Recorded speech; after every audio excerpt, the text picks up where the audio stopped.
उपचुनाव को लेकर जेपी धनोपिया ने भाजपा पर आरोप लगाते हुए कहा कि एक लोकसभा और 3 विधानसभा पर जो उपचुनाव हो रहे हैं उसमें आचार संहिता लगे होने के बाद भी भारतीय जनता पार्टी के दबाव होने के कारण शासकीय अधिकारी उनके पक्ष में खुलकर कार्य कर रहे हैं। ऐसे व्यक्ति के रहते चुनाव निष्पक्ष नहीं हो सकता, इस पर कार्यवाही होनी चाहिए। यदि कार्यवाही नहीं होती है तो यह लोकतंत्र की हत्या होगी।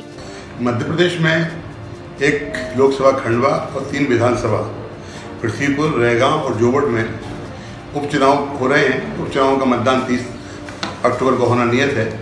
आचार संहिता लगी हुई है, लेकिन भारतीय जनता पार्टी के मंत्रियों के दबाव में, नेताओं के दबाव में शासकीय अधिकारी खुलकर उनके पक्ष में कार्य कर रहे हैं।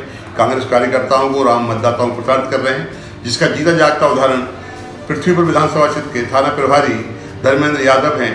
धर्मेंद्र यादव के विरुद्ध इससे पहले कई शिकायतें की गई हैं कि वह भारतीय जनता पार्टी के प्रत्याशी शिशुपाल यादव के लिए काम कर रहे हैं और भारतीय जनता पार्टी के नेताओं के संरक्षण में हैं, क्योंकि उनके विरुद्ध भी कई प्रकरण पहले से चल रहे हैं। स्थिति ये है कि आज पृथ्वीपुर विधानसभा क्षेत्र के प्रत्याशी ने और वहाँ के 5 अन्य लोगों ने शपथ पत्र प्रस्तुत करे हैं। शपथ पत्र प्रस्तुत करके कहा है कि ये भारतीय जनता पार्टी के पक्ष में काम करने के लिए फोर्स कर रहे हैं। कार्यकर्ताओं के लिए दबाव बनाया जा रहा है कि अगर उन्होंने काम नहीं किया भारतीय जनता पार्टी के पक्ष में, कांग्रेस के पक्ष में काम किया तो वे झूठे प्रकरण लागे जाएंगे। ऐसे व्यक्ति के रहते हुए कैसे चुनाव निष्पक्ष हो सकता है? हमने इस बात के लिए चुनाव से पहले शिकायत की थी, आज फिर शिकायत की है कि पृथ्वीपुर थाना प्रभारी धर्मेंद्र सिंह यादव को तत्काल वहां से हटाया जाए और उनके विरुद्ध कार्रवाई की जाए। यदि कार्रवाई नहीं की तो निश्चित से वहां पर चुनाव निष्पक्ष होना बहुत ही अत्यंत कठिन होगा और निश्चित से लोकतंत्र की हत्या होगी। टाइम 8 मध्य प्रदेश के लिए भोपाल से प्रणय शर्मा की रिपोर्ट।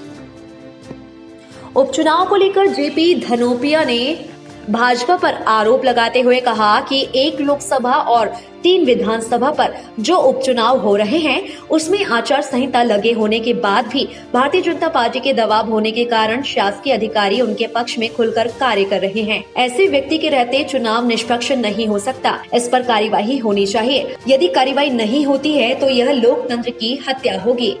मध्य प्रदेश में एक लोकसभा खंडवा और 3 विधानसभा पृथ्वीपुर, रैगांव और जोबट में उपचुनाव हो रहे हैं। उपचुनावों का मतदान 30 अक्टूबर को होना नियत है।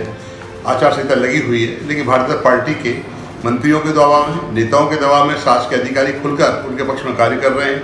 कांग्रेस कार्यकर्ताओं को, राम मतदाताओं को प्रताड़ित कर रहे हैं,